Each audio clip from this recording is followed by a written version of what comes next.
दिल्ली की पुरानी तंग गलियां दिन में भी अंधेरे से भरी रहती हैं। टूटी हवेलियां, टेढ़ी खिड़कियां और हर मोड़ पर सन्नाटा पसरा रहता है। इन्हीं गलियों के बीच एक पुराना कब्रिस्तान था, जिसके बारे में लोग कहा करते थे कि वहां रात में मत जाना, वरना कोई ना कोई परछाई घर तक पीछा करती हुई आ जाएगी। तो राम राम जी, मेरा नाम है रिंकू यादव और मैं इस चैनल पर लोगों की सच्ची भूतिया स्टोरीज अपलोड करता हूं। तो आज की कहानी हमें आफरीन जी ने भेजी है, जिनके साथ यह सारा पूरा इंसिडेंस हुआ था।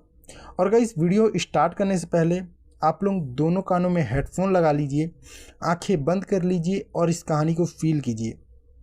और गाइस, अगर आप लोग चैनल पे नए हो तो गाइस चैनल को ज़रूर से सब्सक्राइब कर लेना और बेल आइकन को ऑल वाले नोटिफिकेशन पे ज़रूर से प्रेस कर लेना, जिससे होगा ये कि हम जो भी नई वीडियोस अपलोड करेंगे उसकी नोटिफिकेशन आप लोगों को सबसे पहले मिलेगी। और गाइस, वीडियो में एक लाइक ज़रूर से कर देना, इससे हमें काफ़ी मोटिवेशन मिलती है। तो चलिए गाइस, बिना टाइम वेस्ट करते हुए वीडियो शुरू करते हैं। आफरीन 20 साल की एक मासूम और दिखने में काफ़ी खूबसूरत सी लड़की थी। एक दिन शाम ढलने के बाद वो कॉलेज से लौट रही थी। बारिश की हल्की हल्की बूंदें आसमान से गिर रही थी और उसका घर जाने का रास्ता कब्रिस्तान से होकर गुजरता था। उसने दुपट्टा सिर पर खींच लिया और तेज कदमों से चलने लगी, लेकिन तभी उसे महसूस हुआ कि कोई उसके पीछे चल रहा है। उसने पलटकर देखा तो रास्ता पूरा खाली था, पीछे कोई नहीं था। फिर भी उसके कानों में किसी के सांस लेने की आवाज़ सुनाई दे रही थी। जैसे ही वो कब्रिस्तान की दीवार के पास से गुजरी, एक ठंडी हवा का झोंका आया। उसके लंबे काले बाल हवा में बिखर गए और उसी पल उसे लगा जैसे किसी ने उसकी बालों को संवारा हो, मानो कोई उसके बालों को हाथ से टच कर रहा हो। वह चीखते हुए आगे भागी। पीछे से एक भारी आवाज़ गूंजी, तेरे ये बाल, तेरे ये हुस्न अब मेरे हैं। आफरीन यह सुनकर कांप गई। वो किसी तरह घर पहुंची, मगर उसके अंदर अब कुछ बदल चुका था। उस रात उसे नींद नहीं आई। आईने में खड़ी होकर उसने देखा कि उसके बाल अपने आप हिल रहे थे, जैसे कोई उन्हें सहला रहा हो। अगले दिन उसकी माँ ने देखा कि आफरीन खुद से ही बातें कर रही है और बोल रही है, हाँ मैं फिर कब्रिस्तान आऊँगी, हाँ मैं तुझे अपने बाल दिखाऊंगी। यह सुनकर उसकी माँ के रोंगटे खड़े हो गए। आफरीन की माँ ने अपना घर किराए पर दे रखा था। ये सारी बातें आफरीन की माँ ने अपने किराए पर रह रहे एक बूढ़ी औरत को बताई। तो उस औरत ने कहा, ये एक जिन्न है, ये अक्सर कब्रिस्तानों में रहता है। जब किसी लड़की को देखता है तो उसके पीछे लग जाता है। पहले बालों से मोहब्बत करता है, फिर जिस्म पर कब्जा कर लेता है। एक रात आफरीन की अम्मी ने कमरे से चीखे की आवाज़ सुनी। जब वह अंदर पहुंची तो देखा आफरीन हवा में उठी हुई थी। उसकी आंखें पूरी तरीके से लाल थी। वो भारी मर्दाना आवाज़ में बोली, अम्मी, आफरीन अब नहीं रही, यहाँ सिर्फ मैं हूँ। यह सुनते ही आफरीन की अम्मी के हाथ से कुरान शरीफ गिर गया। आफरीन के कब्रिस्तान से लौटने के बाद घर का माहौल बदलने लगा था। वो वही आफरीन नहीं रही थी। पहले वो हंसमुख और चुलबुली ढंग की थी, लेकिन अब अक्सर वह चुप रहती थी। आईने के सामने घंटों खड़ी होकर अपने बाल संवारती और खुद से ही बातें करने लगती और बोलती, तुझे पसंद है ना? देख, मैं तेरे लिए और भी सुंदर बनूंगी। कभी कभी उसके चेहरे पर एक अजीब सी मुस्कान आ जाती, जैसे किसी अनदेखे को देख रही हो। उसकी माँ ने कई बार पूछा, बेटी तू किससे बात करती है? आफरीन बस मुस्कुरा देती और कहती, अम्मी, आपको समझ नहीं आएगा। रात को अक्सर उसके कमरे से फुसफुसाने की आवाज़ें आती, कभी मर्दाना तो कभी औरत जैसी। एक रात उसके अब्बा ने दरवाज़ा खोला तो देखा आफरीन बिस्तर पर बैठी है, बाल खुले हुए हैं और कमरे की हवा तेजी से घूम रही है। बाल ऐसे लहरा रहे थे जैसे कोई अदृश्य हाथ उसे थामे हुए हो। उसकी आंखें आधी बंद थी और होठों से धीमी आवाज़ निकल रही थी, तू मेरा है, तू मेरा है। यह सब देखकर उसके अब्बा घबराकर बाहर भाग आए। माँ ने अगले दिन अपने किराए पर रह रहे उसी बूढ़ी अम्मा को सारी बातें बताई। बूढ़ी अम्मा ने फिर से वही कहा, ये सब जिन्न का काम है, ये कब्रिस्तान के सायों से निकलता है और औरतों के बाल के जरिए अपने आप को बांध लेता है। यह सब सुनकर उसकी माँ रोने लगी और बोली, तो हम क्या करें? मेरी बच्ची तो बर्बाद हो जाएगी। अम्मा ने उन्हें एक ताबीज़ दिया और कहा, इसे इसके गले में डाल दो। अगर जिन्न की पकड़ गहरी होगी तो वो ताबीज़ खुद ब खुद टूटकर गिर जाएगा। रात को जब माँ ने ताबीज़ आफरीन के गले में डाला तो पहले तो सब कुछ ठीक रहा, लेकिन आधी रात होते ही आफरीन चीखने लगी। उसके हाथ पांव जोर जोर से मरोड़ने लगे, गर्दन की नसें फूल गई। उसने भारी मर्दाना आवाज़ में चिल्लाकर कहा, मुझ पर यह बांधने की हिम्मत किसने की? मैं इसे नहीं सहूँगा। अचानक ताबीज चटक कर 2 टुकड़े में गिर गया। कमरा धुएं से भर गया और हवा में सड़ी हुई बदबू पूरी रूम पर फैल गई। यह सब देखकर उसके माँ बाप सन्न रह गए। कुछ दिनों बाद मोहल्ले वालों ने देखा कि आफरीन अकेले कब्रिस्तान के बाहर खड़ी थी। उसके बाल खुले थे और वो खाली आंखों से दीवार को देख रही थी। पास जाने पर उसने एकदम गहरी आवाज़ में कहा, ये मेरा घर है, मुझे यहाँ से मत हटाना, मुझे यहाँ पर जाने से मत रोको। लोग डरकर पीछे हट गए।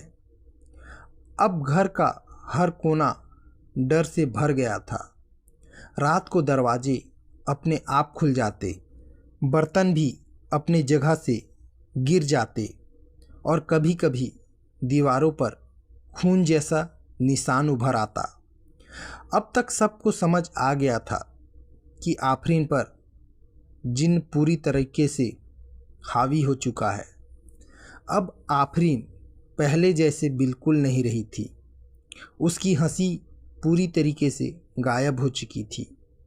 चेहरा पूरा पीला पड़ चुका था और आँखों के नीचे गहरे काले घेरे बन गए थे। वो आईने के सामने घंटों बैठने लगी थी। कभी अपने बालों को खोलकर उन्हें घूरती तो कभी खुद से ही बातें करती और कहने लगती, तूने कहा था ना, मैं सिर्फ तेरी हूँ, हाँ मैं तेरी ही रहूँगी। कभी अचानक ज़ोर ज़ोर से हंसने लगती और अगले ही पल फूट फूट कर रोने लगती। उसके माँ बाप यह सब देखकर हैरान परेशान रह गए थे। एक रात अचानक उसके कमरे से भयानक चीख सुनाई दी। माँ और अब्बा दौड़कर अंदर पहुँचे। उन्होंने देखा आफरीन हवा में 2 फीट ऊपर उठी हुई थी। उसके बाल चारों तरफ बिखरे हुए सांपों की तरह फड़फड़ा रहे थे। उसकी आँखें पूरी तरीके से उल्टी हो चुकी थी और वह मर्दाना आवाज़ में चिल्ला चिल्ला कर एक ही बात कह रही थी, अब आफरीन नहीं है, यहाँ सिर्फ मैं हूँ और ये सिर्फ मेरी है, मैं इसे लेकर जाऊँगा।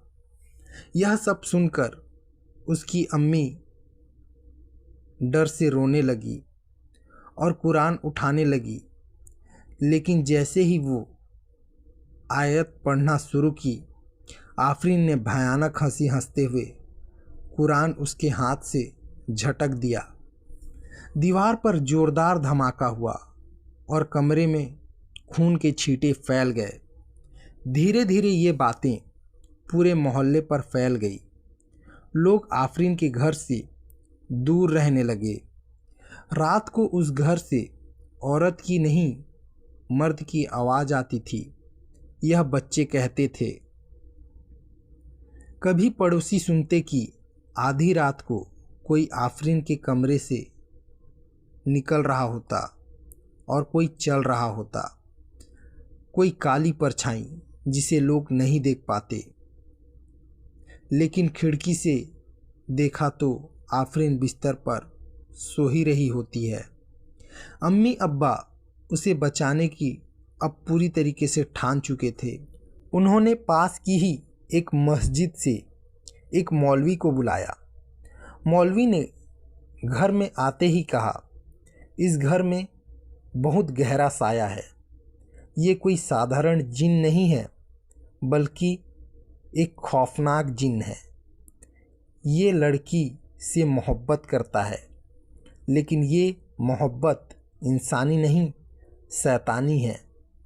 उन्होंने कुरान की आयतें पढ़ना शुरू की। जैसे ही आवाज़ कमरे में गूंजी, आफरीन अचानक ही तड़पने लगी। उसका चेहरा बहुत डरावना हो गया। आंखें पूरी तरीके से उलट गई और उसने गुर्राते हुए कहा, ये मत पढ़ो, वो मेरी है, मैं उसे कभी नहीं छोड़ूंगा। अचानक कमरे की सारी बत्तियां बंद हो गईं। चारों तरफ घना अंधेरा छा गया।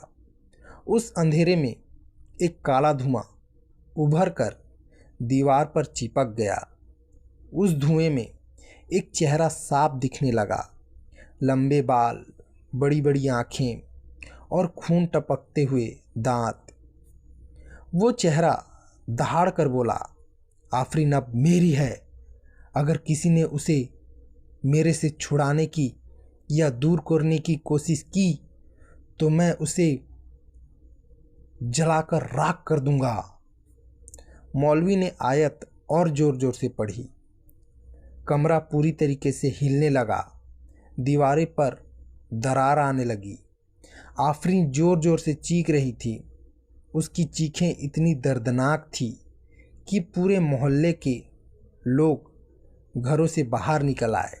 आखिरकार मौलवी थक कर रुक गए और उन्होंने कहा, ये जिन बहुत ताकतवर है, इसे अकेले निकालना नामुमकिन है। इसके लिए बड़ी रुक़्या करनी होगी, वरना लड़की बर्बाद हो जाएगी और मर जाएगी। यह सब सुनकर उसके अम्मी और उसके अब्बा की आंखों में आंसू भर गए। उनकी लाडली आफरीन उनके सामने ही धीरे धीरे ख़त्म हो रही थी।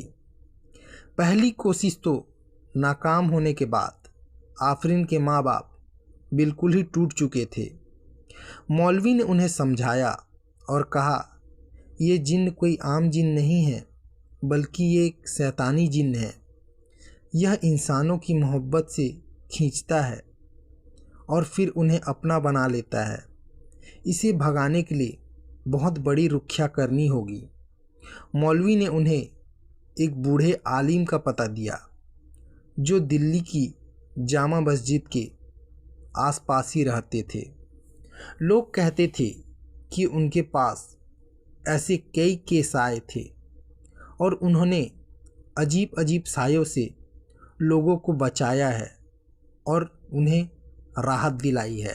मौलवी के इतना बात बताते ही आफरीन के अम्मी अब्बा अगले दिन उस आलिम के पास पहुँचे और उन्हें सारी बात बताई।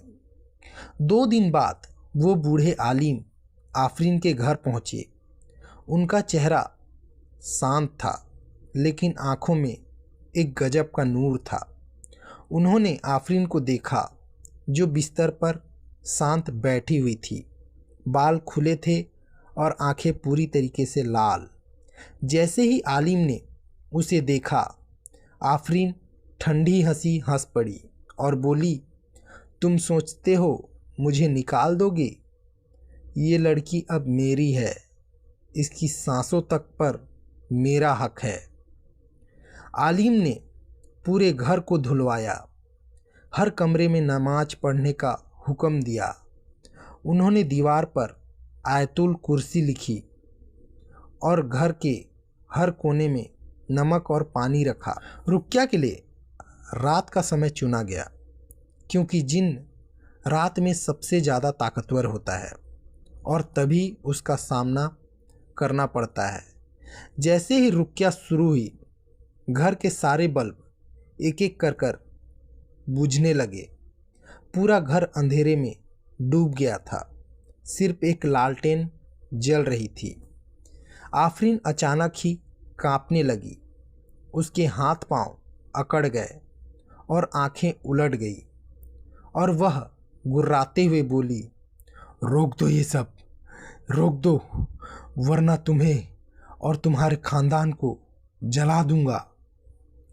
आलिम ने जवाब नहीं दिया और कुरान की आयतें और ज़ोर ज़ोर से पढ़ी। तभी अचानक आफरीन का शरीर हवा में उड़ गया और दीवार से जा टकराया। कमरे में एक काला धुआं फैल गया। उस धुएं से एक भयंकर साया बना, लंबा चौड़ा, आग जैसी आंखें और हाथों में नुकीले नाखून। वो साया गरज कर बोला, मैंने कहा था ना, ये सिर्फ मेरी है, आफरीन सिर्फ मेरी है। मैं इसे कभी नहीं छोड़ूंगा। इसकी हर सांस पर सिर्फ मेरा हक है। आलिम ने आयतुल कुर्सी इतनी ताकत से पढ़ी कि पूरा कमरा हिलने लगा। साया चीखा और आफरीन के शरीर से बाहर निकलने की कोशिश करने लगा, लेकिन आफरीन भी तड़प रही थी। उसकी चीखें इंसान की नहीं, जानवर जैसी हो गई थी। खिड़कियां अपने आप टूट गए, दरवाजे ज़ोर ज़ोर से पटकने लगे। बाहर मोहल्ले वाले इकट्ठे हो गए थे, लेकिन कोई पास आने की हिम्मत तक नहीं जुटा पा रहा था। आलिम ने अपनी जेब से एक तावीज़ निकाला और आफरीन के गले में डाल दिया। जैसे ही ताबीज उसकी गर्दन को छुआ, आफरीन जोर से चीखी और बेहोश हो गई। साया घुर्राते हुए धुएं में बदल गया और कमरे के कोने में सिमटकर गायब हो गया। सबको लगा कि आफरीन अब ठीक हो गई है, लेकिन आलिम ने गहरी सांस लेकर कहा, ये जिन बहुत चालाक है, अभी गया नहीं है, बस दब गया है। ये फिर लौटेगा और अगली बार इससे लड़ना और भी मुश्किल होगा। यह सब सुनकर माँ बाप के चेहरों पर डर साफ झलक रहा था। उन्होंने पूछा, तो अब क्या करना है? आलिम ने कहा, तैयार रहो, अगली रात खौफनाक रात होगी। या तो आफरीन बचेगी या ये घर हमेशा के लिए बर्बाद हो जाएगा। आलिम ने आफरीन के माँ बाप को हिदायत दी कि आज रात कोई घर से बाहर ना निकले। हर कमरे में कुरान की तिलावत होनी चाहिए। उन्होंने कहा, आज का वक्त आखिरी होगा। या तो आफरीन आज़ाद होगी या फिर हमेशा के लिए खो जाएगी। माँ बाप ने घर को नमक और पानी के घेरे से घेर दिया। आलिम ने घर के बीचों बीच एक हल्का सा घेरा बनाया और आफरीन को उसके अंदर बिठा दिया। आधी रात होते ही अचानक बाहर तेज आंधी चलने लगी। खिड़कियां धड़ाम से खुली और घर का सारा सामान हिलने लगा। बिजली चली गई और पूरा इलाका अंधेरे में डूब गया। आफरीन अचानक कांपने लगी। उसकी सांसें भारी हो गई थी। उसकी आंखें लाल चमक उठी। वो ठंडी आवाज़ में बोली, मैं लौट आया हूँ। मैंने कहा था ना, आफरीन मेरी है, कोई मुझे नहीं रोक सकता। आलिम ने उससे पूछा, तू कौन है और क्यों इस लड़की के पीछे पड़ा है? जिन्न का काला साया आफरीन के पीछे प्रकट हुआ। उसने घुर्रा कर कहा, सदियों पहले मैं दिल्ली की एक औरत से आशिक हुआ था। वो मुझे छोड़कर किसी और के साथ चली गई और मैं जलते जलते राख हो गया।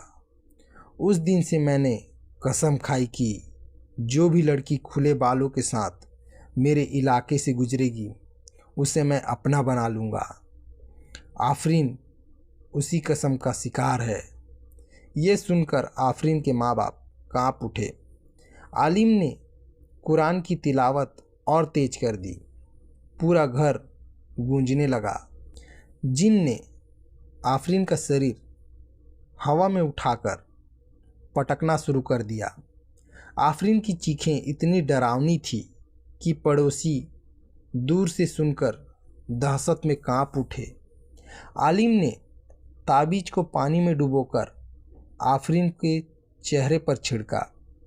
जैसे ही पानी उसके चेहरे को छुआ, आफरीन चीख पड़ी और बोली, जल रहा है, जल रहा है, रोक दो इसे, रोक दो। लेकिन आलिम लगातार पढ़ते रहे। अचानक धुआं गाढ़ा होकर इंसान जैसा रूप लेने लगा। लंबा चौड़ा काला शरीर, आँखों में खून जैसी लाल चमक और मुंह से आग की लिपटें निकल रही थी। वो गरज कर बोला, अगर इसे मुझसे छीना तो मैं इस पूरे इलाके को जलाकर राख कर दूंगा। उसकी चीख से खिड़कियां के शीशे चकनाचूर हो गए। बाहर खड़े लोग डर से भाग गए। आलिम ने पूरी ताकत से सूरह जिन तिलावत की।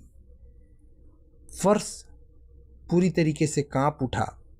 जिन तड़पने लगा। उसके पैर जमीन में धंसने लगे जैसे कोई अदृश्य आग उसे जला रही हो। आफरीन जोर जोर से चिल्लाई और वहीं बेहोश हो गई।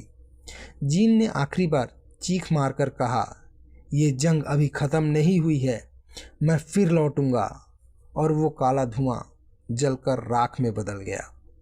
कमरे में सन्नाटा पूरी तरीके से छा चुका था। आफरीन ज़मीन पर पड़ी हुई थी। सांस धीमी थी लेकिन अभी भी वह जिंदा थी। आलिम ने कहा, अब ये जिन्न चला गया है लेकिन आफरीन को हमेशा हिफाजत में रखना होगा। उसे खुले बालों में कहीं बाहर मत रहने देना और कहीं इत्र लगाकर भी मत भेजना। और बाहर तो बिल्कुल भी खुले बालों के साथ ये बाहर मत निकले। आलिम जी ने उसे एक ताबीज़ दिया और आफरीन से कहा, इस ताबीज़ को कभी अपने से अलग मत होने देना। जब भी यह ताबीज़ तुमसे अलग हो जाएगा तो वह जिन दोबारा से लौट आएगा।